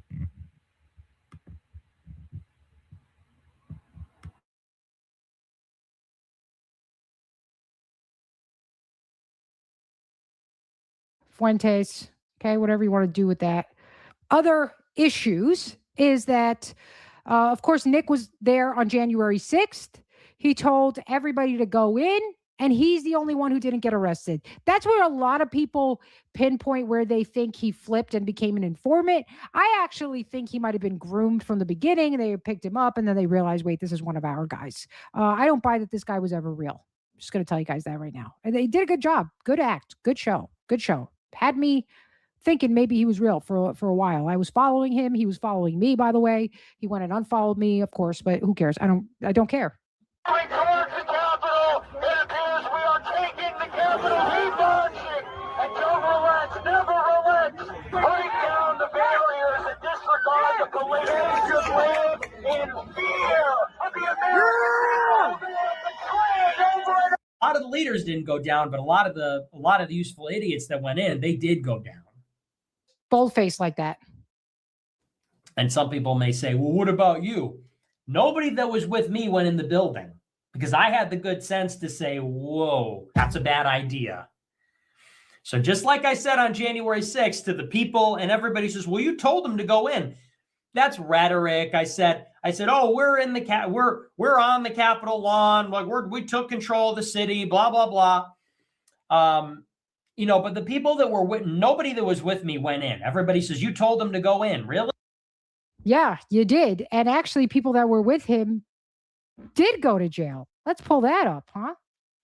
Let's see where we're at. We're almost done. Sorry, I know this is a long video, but there is a lot to freaking get through because there's a lot of stuff with him that is very, very fraudulent. Okay. And he just streams so much that you could pull up from so many episodes. And I'm just trying to focus on the most important things. Now, the biggest problem, one of the major rumors that has haunted and dogged him is the homosexual rumors, right? Because you want to be the leader of a far right white nationalist. They're not going to follow a homo. And there's a lot of, first of all, if you're just watching his man, and when guys do this, remember there's a Tupac video and he's being interviewed before he's famous and he's doing one of these. Okay, listen, I've never seen a straight guy do that. I've never seen a heterosexual male do that. So that's already a problem. Okay, then we got him hanging out with Destiny, far left, gay streamer. This stuff just does not leave his circuit. Now, why is this important? Let's talk about why this is important. This is important because the kind of messages that Nick tells his fans are exactly what I'm talking to you about a dead end that leads to destruction. Okay. And it's exactly the kind of messages I would expect a homosexual to tell other men that he wants to bang. He wants them to be gay like him. He can't come out and say that, but he's going to say homo adjacent things. Be a dad. I can't. Guys are like, I can't wait to be a dad. I can't wait to be a husband. I can't wait to go to my kid's graduation. It's like that shit is boring. That shit is boring, and you should feel bored. It should feel like an obligation. I just want to see my kids' recital because it's so meaningful. Like, men have become so sentimental. Sentimentality is not a masculine virtue. That is for facts. I'm glad is telling us about the masculine virtues. These overly sentimental men, it's like it should be a chore Because it's not like the deal of marriage is like, look, men want to have sex with hundreds of women. That's what all men want to do. Men want to have sex with hundreds of women. Okay, I got to chime in on that. So what Nick is doing, he's projecting his own depravity onto other men. Most men do not want to have sex with hundreds of women. Now, yes, men, and if you give in to your impulses, yeah, men were very attracted by sight, and there's a tendency among men to desire women, multiple women. Of course, that's something that men are known for, right? But what he's trying to do, he's trying to normalize that every man is like that. We just want to sleep with hundreds of women. Again, that's people projecting their own depravity onto others because they can't overcome their own perversion. Because most men don't want to have sex with hundreds of women. Now, this doesn't mean there's a number of men who aren't depraved and they sleep with anything. But even men that may not be Christian and aren't dedicated to one woman, even men in the world, there's men in the world that, yeah, they're not. We had a name for that when I was in the world for guys like that that just did nothing but chase women. It wasn't a good look even among other men. So again, he's projecting his own depravity that's all just men want to do. No, a lot of men do want to get married. They want to have kids. And they want to be faithful to one woman. And but this is what sodomites do, is they hate what's pure and wholesome. So they have to demonize it and demonize men, saying that that's not what men really want. Why? Because they hate that, because they can't have that. Why? Because they're sodomites. And again, mocking fatherhood, mocking being a father. Again, well, who does that? Whose whole agenda, especially in Hollywood, was to mock the family and destroy and rip the family apart? Well, it was the synagogue of Satan, heavily Jewish influenced Hollywood. Let's continue.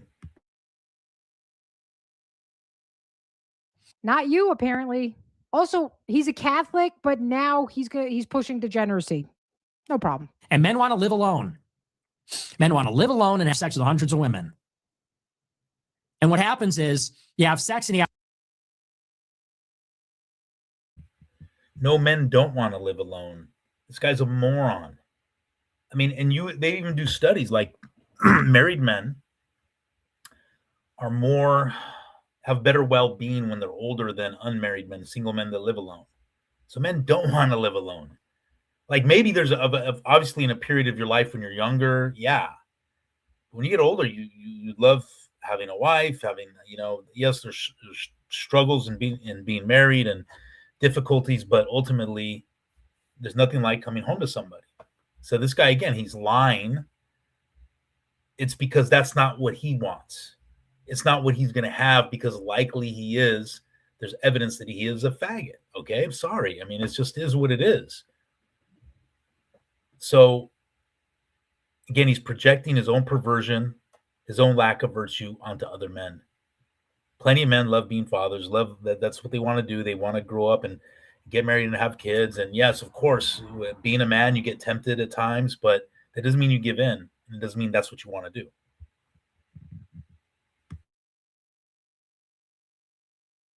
Have a kid, and then you're obligated to like stick with the woman and raise the kid, and that's why your testosterone goes down. You kind of stop being a man for a little while. And then you're in it. Okay, all right, now I'm going to raise my kids. Now she's going to take care of me. She's my old lady. Like, that's the deal. Guys are like, I can't wait. I mean, he says, what's his excuse? He doesn't have a woman. Why is his testosterone so low? You could tell this guy has no idea how it works between men and women, where a man actually wants a particular kind of woman because he sees valuable qualities in her. He goes, hey, I want to have offspring. I want to pick the best mate for having offspring. There's certain qualities I like. They identify them as boobs and an ass, but he wouldn't know anything about that because he's not attracted to women. He thinks the way it works is men accidentally have kids with a woman and then they end up getting tied down. How about the men who marry women who can't have children? How about the men who themselves can't have children and still marry women? How about the men who don't want children, but they still want a woman? None of it makes sense. None of it makes sense. And once again, he's reducing it as if the only position to be a man who's married to a woman is to be this weak, pathetic, I want to go to my kid's recital. Oh, I'm so excited. That's not the way men are. There are different kinds of men. There are men who are masculine fathers who look forward to raising their sons to be masculine men who take, I don't know, that maybe he didn't spend time with his dad. Maybe his dad's Jewish and that's why he's gay like that. I don't know. There are men who do manly things and take a manly pride in raising their children. Like they feel a sense of pride that they are the provider and they are the protector. We wouldn't expect you to get it. Then there's all these early days, okay? These were and I understand that he was young. But I will say, I've never seen Nick look at a woman like this. And this is pretty gay.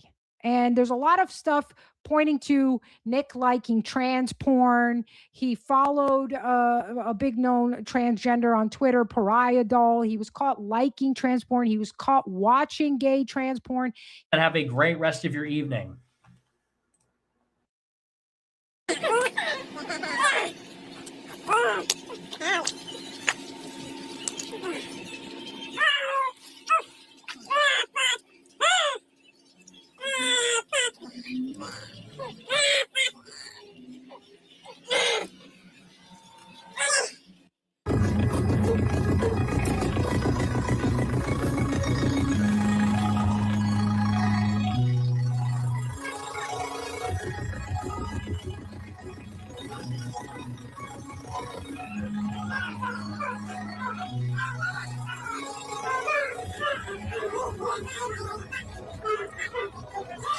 He said he got hacked. It was clear that it was on his phone.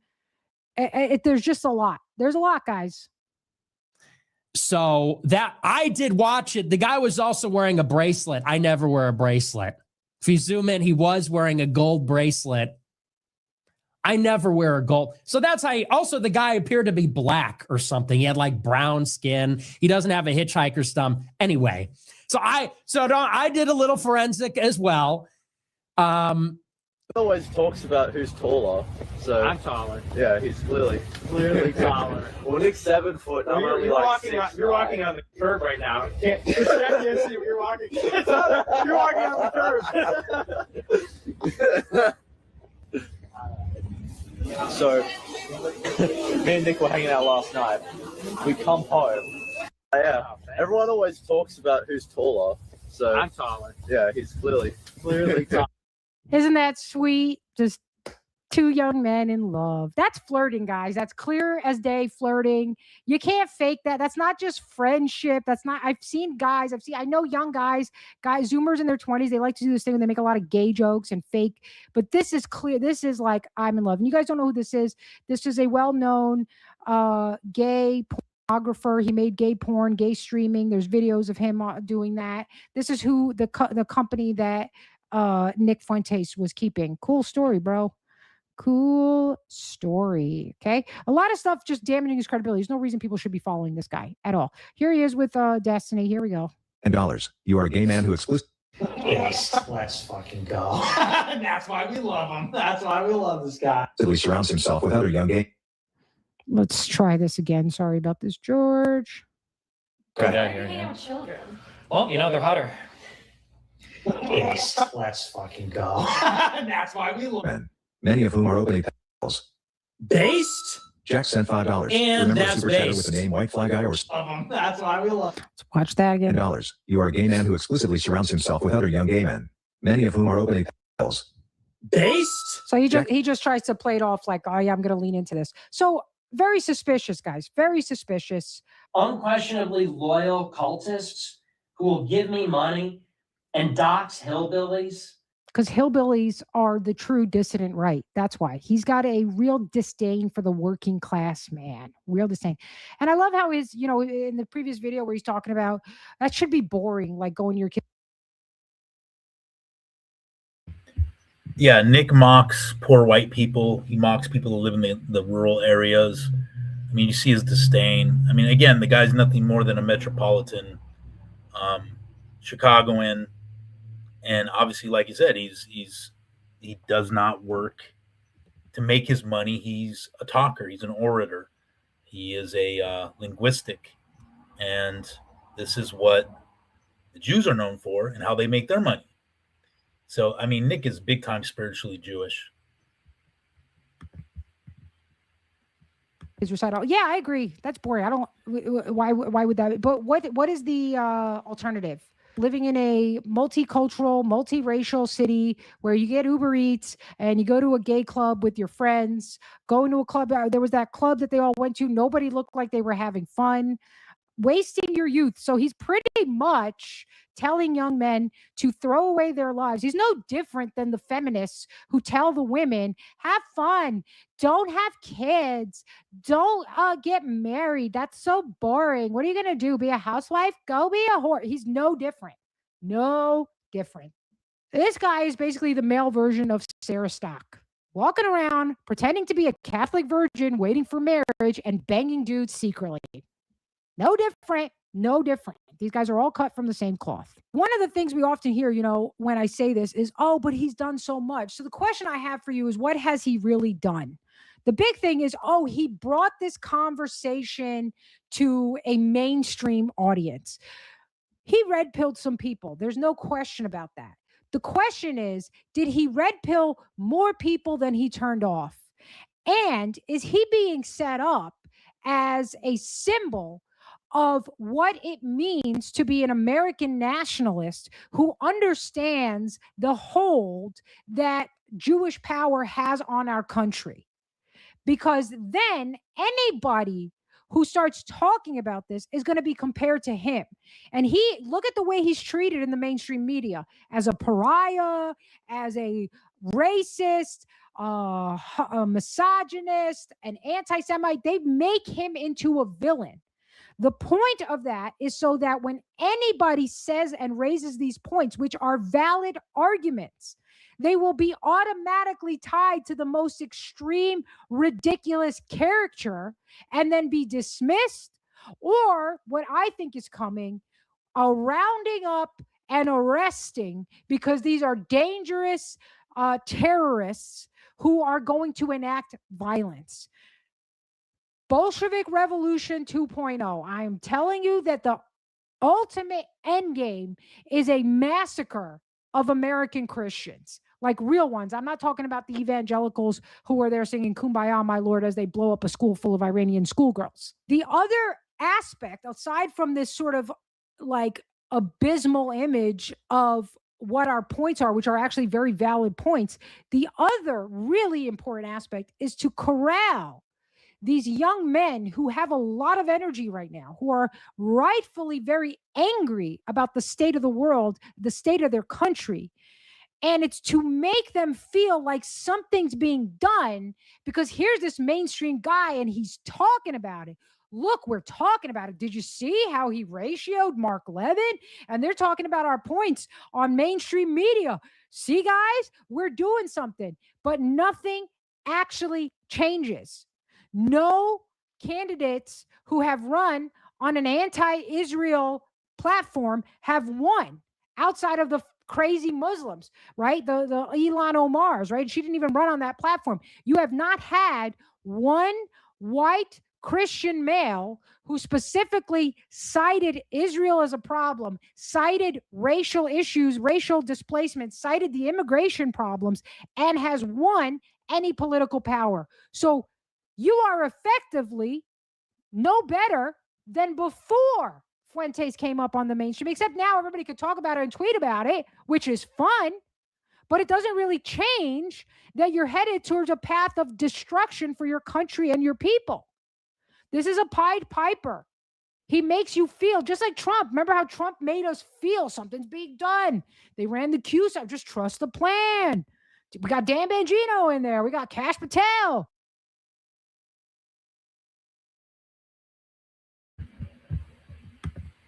Okay, so I never fell for Trump. I obviously never fell for Nick Fuentes because, like I said at the beginning of this, when you have discernment, you'll see right through these frauds. One, Trump's mentor was Roy Cohn. Anybody who knows about Roy Cohn knows he was a scandalous, depraved, sodomite Jew. And this was the mentor of Donald Trump. And right there, you're not getting somebody who's honorable. You're not getting the philosopher king. You are getting a mammonist and a hedonist, i.e. Donald Trump. Although, like I said, I agree with Leonarda, better than Kamala. Nick Fuentes, anybody with half a brain, anybody with half an ounce of discernment, any man that is just a normal red-blooded American man is going to see him for the fruitcake he is. A fruitcake who knows how to talk, who's just a theorist. And she talks, Leonardo saying, in her view, the end game is the slaughter of American Christians. Well, I will add to that and say I believe the end game is the slaughter of the American Christian patriotic man. That is the last line of defense for our nation, is red-blooded patriotic American men. Especially if you're like me, I'm Gen X. I kind of was in the last vestiges of this country being patriotic, people believing in honor, being kind. And you see that, you lived it, you experienced it, and you see what we have now. And Nick Fuentes being the face of the right-wing nationalist movement is absolutely deplorable. And growing up, I mean, kind of getting in the patriot movement 1990 and onwards, nobody ever would have looked to a Nick Fuentes to lead them. Because like I said, you have to look in the mirror and be your own leader, be your own hero. You need to look in the mirror, because patriotism isn't popular anymore. It's been looked down upon because we're losing our identity as Americans. Because the flood of mass immigration, the demoralization programs that the government has installed in the school system and in the public programs, Hollywood, obviously, through the churches being used as vehicles to effeminize men, to neutralize men.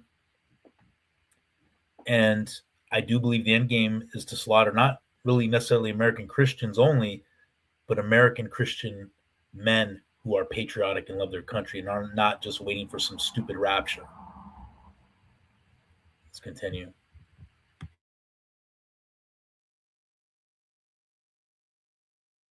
They're going to get them. We're talking about the Epstein files. That's important. No arrests. Nobody held accountable. No exposure of the blackmail and the way it's undermined our country. You get ridiculed. Oh, you're still obsessed with that? This is a Democratic hoax. No different. Oh, you think Israel killed Kirk? You're a Jew. You got Jew brain. You're crazy. You're nuts. Epstein had aura, bro. Whatever, man. 12-year-olds, that's not yeah.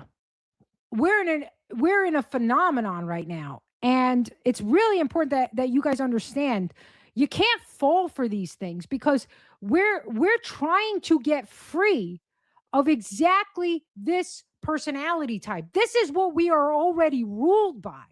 This is already what we are ruled by. The dark triad: narcissism, psychopathy, Machiavellianism. This is what Fuentes does. And he's not doing it in order to grasp power from those people and then give it to you. He's never going to give power to anyone. They're never going to give him power. First of all, he's not capable of it. He's not capable of leading. He's only going to lead people who don't know any better, young men, disenfranchised young men, people who aren't being told how to actually get better, how to make themselves better in order to make their life better and their country better.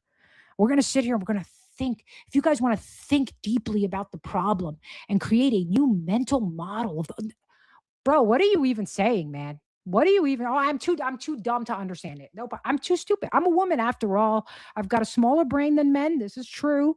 Probably low IQ. I am Albanian, and technically, according to you, we're not white. So okay, I guess we are currently being ruled and this is a great quote. So the world is not ruled by wise and benevolent people. I think we can all agree about that. And that's one of the things that was so heartbreaking about realizing that we are run by a bunch of pedophile psychopaths who traffic children and worship Satan. And then we're like, well, what do we do? And we're trying to find anything. We're looking for a hero, and it's going to have to be each and every single one of us. It's going to have to be you. It's going to have to be me. It's not going to be just a bunch of people sitting in their rooms like me, making videos. I'm talking about a real problem. I don't want you guys to get led astray, but I'm going to be helping Dan Bilzerian run his campaign trail because he's actually doing something. And then I'm going to help the next crop of people who want to run. And they might take me out. This is a pretty damning expose, by the way. And it hits real close to the bone. So I wouldn't be surprised. I literally wouldn't be surprised. I go with God. I pray that God forgives my transgressions in my life because I have transgressed. I truly have. I know I have. I've made a repentance. I've done my part making a repentance and spreading the message. And I hope that is acceptable to God. And he knows my heart. So if they do, they do. This life is temporary anyway, guys. Nobody's getting out of here alive. We might as well try to make it better for the people that are going to survive us. That's the truth. So he said the world is not ruled by wise and benevolent people. The opposite is true. Humanity is ruled by the psychopathic, the narcissistic, and the Machiavellian, the malevolent dark triad. For humanity to progress, it needs to learn how to beat these people, how to identify them early and stop them getting to the top. And this is what Nick Fuentes is. And this is what this video is. We're not going to let another one get to the top. We have enough there already.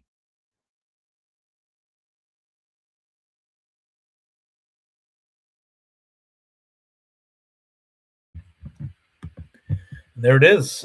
She finished it off exactly on my sentiments, and I love my country. Never be ashamed. Let's stop that. Never be ashamed of being patriotic and loving your nation. And I like this quote, and I'm going to read it right now. Thomas Jefferson, the tree of liberty must be refreshed from time to time with the blood of patriots and tyrants. You got to ask yourself, do you have what it takes to live out the spirit of 1776? Our founding fathers never even close to envisioned that our country would become like this. This is not America today.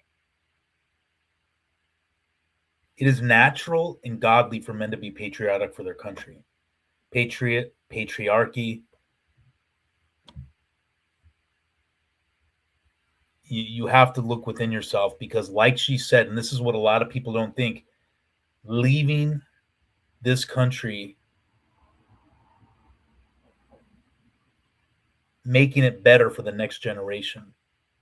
What I find with a lot of people today is just selfish. They just want to get off this rock called Earth with the most toys, as long as they got theirs. That encapsulates the boomer mentality, but it's not just boomers, it's a lot of people, selfishness.